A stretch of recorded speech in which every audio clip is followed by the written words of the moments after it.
നോക്കൂ, ഓൾറെഡി ഈ പറഞ്ഞ 22 എയിംസിന്റെ സാങ്ഷൻ ആകുമ്പോൾ അത് പല ഘട്ടങ്ങളിലായിട്ടാണ് അത് കംപ്ലീഷനിലേക്ക് പോകുന്നത്. അപ്പൊ കേരളം ക്യൂവിൽ നിൽക്കുന്ന ഒരു സംസ്ഥാനമാണ്. അവിടെ കേരളത്തിന് എയിംസ് ഇല്ല എന്ന ധാരണയിലേക്ക് എത്തേണ്ട ആവശ്യമുണ്ടെന്ന് എനിക്ക് തോന്നുന്നില്ല. കാരണം മിനിസ്ട്രി ഓഫ് ഹെൽത്ത് വളരെയധികം ക്ലാരിഫൈ ചെയ്തൊരു കാര്യമാണ്. അത് കേരളത്തിന്റെ എയിംസ് ആക്റ്റീവ് കൺസിഡറേഷനിലുള്ള ഒരു കാര്യം തന്നെയാണ്. അതിന്റെ സൈറ്റ് അസസ്മെന്റ് അങ്ങനെയുള്ള കാര്യങ്ങളിലാണ്. അത് ഒരു ടെക്നിക്കൽ ഡിലേ ആണ് അവിടെ സംഭവിക്കുന്നത്. അതിനൊരു റിജക്ഷൻ ആയിട്ട് കാണേണ്ട ആവശ്യമുണ്ടെന്ന് എനിക്ക് തോന്നുന്നില്ല.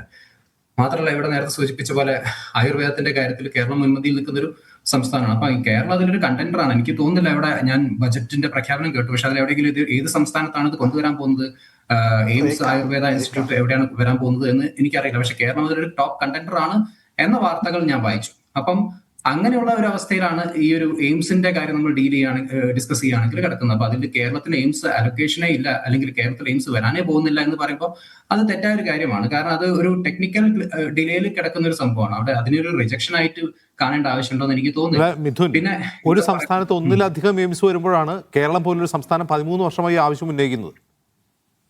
അല്ല, തീർച്ചയായിട്ടും കേരളത്തിൽ എയിംസ് പോലുള്ള ഇൻസ്റ്റിറ്റ്യൂട്ട്സ് വേണം എന്ന് തന്നെയാണ് എന്റെ അഭിപ്രായം. പക്ഷെ അതിൽ ഒരു ടെക്നിക്കൽ ഡിലേ ഉണ്ട് അവിടെ. കാരണം ഈ സൈറ്റ് അലൊക്കേഷൻ അങ്ങനെയുള്ള കാര്യങ്ങളാണ്, ബജറ്റ് അലൊക്കേഷൻ, ഈ എന്താ പറയാ, പല പാരാമീറ്റേഴ്സും മീറ്റ് ചെയ്യണം. ചില സെൻട്രൽ പാരാമീറ്റേഴ്സ് മീറ്റ് ചെയ്യാതെ അവർക്ക് കൊണ്ടുവരാൻ സാധിക്കില്ല.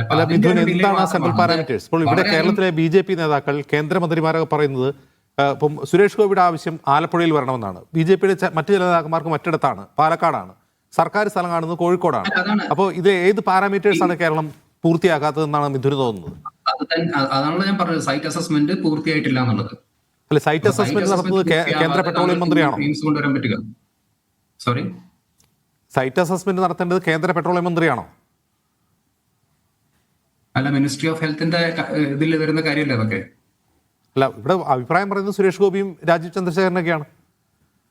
അല്ല, അവര് കേന്ദ്രത്തിന്റെ എന്താ പറയാ മൗത്ത് പീസ് ആയിട്ട് ഇവിടെ സംസാരിക്കുന്നുണ്ടായിരിക്കും. അവര് എന്ത് പറയുന്നു, അല്ലെങ്കിൽ അവരല്ലോ ഇതിന്റെ ഫൈനൽ ഡിസിഷൻ എടുക്കുക. അവരവരുടെ അഭിപ്രായങ്ങൾ പറയുന്നുണ്ടായിരിക്കും. പക്ഷെ സൈറ്റ് അസസ്മെന്റ് കഴിയാത്തത് കൊണ്ടാണ് എയിംസ് ഇവിടെ വരാത്തത്. അതാണ് അതിന്റെ പ്ലെയിൻ ലോജിക്. അപ്പൊ അതിൽ എയിംസിന്റെ പ്രൊജക്റ്റ് കേരളത്തിൽ വരാൻ പോകുന്നില്ല, അതൊരു റിജക്ഷൻ ആയി കാണണം എന്ന് പറയുമ്പോൾ അത് ശരിയല്ല എന്ന് എനിക്ക് തോന്നുന്നു.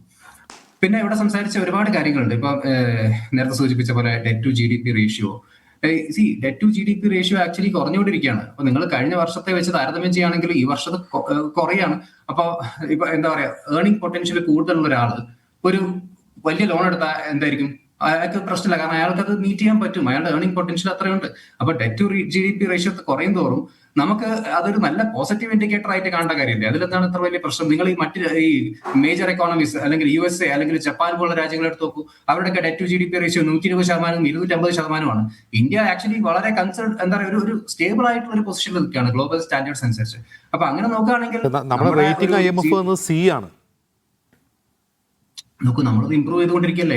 അപ്പൊ എല്ലാം കൂടെ ഒരു ദിവസം കൊണ്ട് ഈ ജനുവരി കഴിയുമ്പോഴേക്ക് എല്ലാം നടക്കണം എന്ന് പറഞ്ഞാൽ നടക്കുന്ന കാര്യമാണോ? അത് ഇമ്പ്രൂവ് ചെയ്തുകൊണ്ടിരിക്കുന്ന ഒരു കാര്യമാണ്. നമ്മൾ ഗ്രോത്തിന്റെ പാതയിലാണ്. മാനുഫാക്ചറിങ്ങിനെ കുറിച്ച് വലിയ രീതിയിലുള്ള പരാമർശം ഉണ്ടായിട്ടുണ്ട്. എന്താ പറയുക, ഇൻഡസ്ട്രിയൽ ഡെവലപ്മെന്റിനെ കുറിച്ച് വലിയ രീതിയിലുള്ള പരാമർശം ഉണ്ടായിട്ടുണ്ട്. ഇൻഫ്രാസ്ട്രക്ചർ ഡെവലപ്മെന്റിനെ കുറിച്ച് വലിയ രീതിയിൽ നമ്മൾ നോക്കുന്നുണ്ട്. അപ്പൊ അങ്ങനെയൊക്കെ ഡെവലപ്പ് ആയിക്കൊണ്ടിരിക്കുമ്പോൾ നമ്മൾ തീർച്ചയായിട്ടും ആ റേറ്റിംഗ്സ് ഒക്കെ ഇമ്പ്രൂവ് ചെയ്യാൻ വേണ്ടി തന്നെയാണല്ലോ നോക്കിക്കൊണ്ടിരിക്കുന്നത്.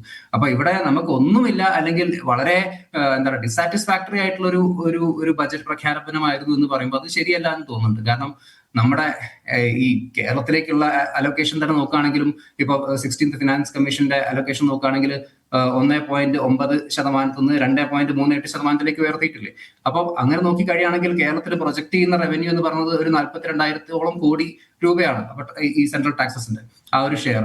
അപ്പൊ അങ്ങനെ നോക്കുകയാണെങ്കിൽ അതിലും ഇമ്പ്രൂവ്മെന്റ് ഉണ്ട്. അപ്പൊ നമ്മൾ ഒരു രീതിയിലും ഇമ്പ്രൂവ്മെന്റ് ഇല്ല എന്ന് പറയുമ്പോൾ അത് എവിടേക്കോ തെറ്റാണെന്ന് എനിക്ക് തോന്നുന്നുണ്ട്. പിന്നെ ഇവിടെ വാട്ടർവേസിന്റെ കാര്യം പറഞ്ഞു. കുറച്ച് ദിവസം മുമ്പായിരുന്നു ഈ ഇൻലാൻഡ് വാട്ടർവേസ് ഡെവലപ്മെന്റ് കൗൺസിലിന്റെ മീറ്റിംഗ് നടന്നത് കൊച്ചിയിൽ. അപ്പൊ അവിടെ എന്താ പറയാ, എനിക്ക് 1,500 കോടിയോളം വരുന്ന പ്രോജക്ട്സിന്റെ ഒരു പ്രഖ്യാപനം അവിടെ ഉണ്ടായിട്ടുണ്ട്. മാത്രമല്ല, കേരളത്തിന് എക്കണോമിക് സർവേ 2026 പ്രകാരം കൊച്ചി വാട്ടർ മെട്രോനെ ഒരു ഗോൾഡ് സ്റ്റാൻഡേർഡായി എടുത്തിട്ടാണ് ഈ പറയുന്ന മറ്റ് സ്ഥലങ്ങളിൽ വാട്ടർവേസ് അവർ കൊണ്ടുവരാൻ നോക്കുന്നത്.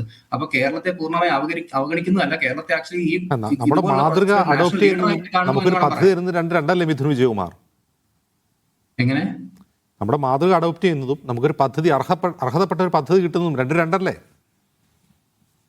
അല്ല, 1,500ഓളം കോടി വരുന്ന പ്രോജക്ട്സ് ക്ലിയർ ചെയ്തു ഈ പറയുന്ന എന്താ പറയുക ഇൻലാൻഡ് വാട്ടർവേസ് ഡെവലപ്മെന്റ് കൗൺസിൽ. അത് കൊച്ചിയിലാണ്, കൊച്ചിയെ ഫോക്കസ് ചെയ്തുകൊണ്ടാണ്. അപ്പൊ അത് ഫാക്ച്വലി റോങ് ആണ്. കേരളത്തിന്റെ വാട്ടർവേസിൽ ഒരു ഡെവലപ്മെന്റ് വേണ്ടി ഒന്നും ചെയ്യുന്നില്ല എന്ന് പറയുമ്പോൾ തെറ്റാണ്. കാരണം ഈ പറഞ്ഞ പോലെ ക്രൂസ് ജെട്ടികൾ, ഈ എന്താ പറയാ സർവേ വെസൽസ്, ഇതൊക്കെ കേരളത്തിൽ കൊച്ചിയെ ഫോക്കസ് ചെയ്തുകൊണ്ടിട്ടാണ് അവർ കൊണ്ടുവരുന്നത്. അപ്പം കൊച്ചിയെ അല്ല, അങ്ങനെ ബഡ്ജറ്റിലുണ്ടോ കൊച്ചി കേന്ദ്രീകരിച്ച് ക്രൂസ് ഷിപ്പുകൾ ഡെവലപ്പ് ചെയ്യുക, അങ്ങനെ ഒരു പ്രൊജക്ട് ഉണ്ടോ ഈ ബഡ്ജറ്റിൽ? ഈ ബഡ്ജറ്റിലല്ല ഞാൻ ഉദ്ദേശിച്ചത്, വാട്ടർ ഡെവലപ്മെന്റ്. കേരളത്തിലെ വാട്ടർ മെട്രോയെ മാതൃകയാക്കി മറ്റിടങ്ങളിൽ ഉൾനാടൻ ജലഗതാഗതം വികസിപ്പിക്കുന്നു. കേരളത്തിലൊന്നുമില്ല, അതാണ് പ്രശ്നം. അല്ല അജിംസെ, ഞാൻ പറയുന്ന കാര്യം ഒന്ന് കേൾക്കൂ. എനിക്കൊന്ന് ജനുവരി 23-നാണെന്ന് തോന്നുന്നു, ഇൻലൻഡ് വാട്ടർവേസ് ഡെവലപ്മെന്റ് കൗൺസിലിന്റെ മീറ്റിംഗിൽ 1500-ഓളം കോടി വരുന്ന പ്രോജക്ട്സ് ക്ലിയർ ചെയ്തിട്ടുണ്ട് കൊച്ചിക്ക്. അപ്പൊ അത് ബഡ്ജറ്റിൽ പറഞ്ഞില്ല എന്ന് കരുതിയിട്ട് അതിൽ എന്താ പറയുക, കൊച്ചി ഡെവലപ്മെന്റ് നടക്കുന്നില്ല, കേരളത്തിൽ ഡെവലപ്മെന്റ് വരുന്നേ ഇല്ല എന്ന് പറഞ്ഞത് തെറ്റാണ്. അതാണ് ഞാൻ ചൂണ്ടിക്കാണിക്കാൻ ആഗ്രഹിക്കുന്ന ഒരു കാര്യം. അപ്പൊ ബഡ്ജറ്റിൽ ഈ എന്താ പറയുക, എല്ലാ സംസ്ഥാനങ്ങളും ഉൾക്കൊള്ളിച്ചാണ് കേന്ദ്രത്തിന് ഒരു ബഡ്ജറ്റ് തയ്യാറാക്കാൻ സാധിക്കുക. അതിൽ കേരളത്തിന് പ്രത്യേക പരിഗണന കിട്ടണം എന്ന് പറയുമ്പോൾ അത് എത്രത്തോളം ശരിയാണെന്ന് എനിക്കറിയില്ല. പിന്നെ യെസ്, കേരളത്തിൽ തീർച്ചയായിട്ടും പരിഗണന കിട്ടേണ്ട ഒരുപാട് കാര്യങ്ങളുണ്ട്.